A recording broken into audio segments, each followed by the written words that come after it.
ഞാൻ ട്രെയിൻ കയറി തുടങ്ങും. എൻ്റെ യാത്രകൾ തുടങ്ങും. ഇപ്പോൾ ഞാൻ പോകാൻ പോണത് രാമേശ്വരത്തേക്കാണ്.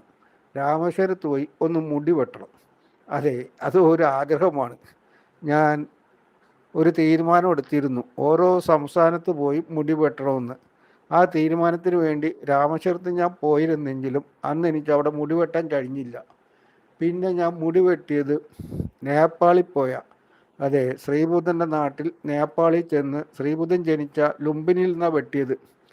ആ വെട്ട് കഴിഞ്ഞിട്ട് ഓരോ സംസ്ഥാനങ്ങളിലായിട്ടായിരുന്നു എൻ്റെ മുടി വെട്ട്.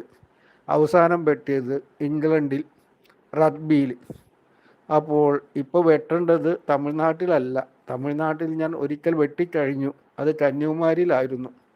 അപ്പോൾ ഈ പ്രാവശ്യം തമിഴ്നാട്ടിലല്ല വെട്ടേണ്ടിയിരുന്നത്. പക്ഷേ മഴ കാരണം എനിക്ക് ഇനി നോർത്ത് ഇന്ത്യയിലോട്ട് പോയേ പറ്റൂ. ഞാൻ അടുത്ത് കിടക്കുന്ന സംസ്ഥാനം തെലങ്കാനയും ആന്ധ്രയുമാണ്. അത് പിന്നീട് ഒരിക്കലാകാമെന്ന് വെച്ചു. അതുകൊണ്ട് ഈ പ്രാവശ്യം ഞാൻ വീണ്ടും ഒരു തമിഴ്നാട്ടിൽ, അത് രാമേശ്വരം ആയിക്കോട്ടെ എന്ന് കരുതി. ഇതാ ശിവ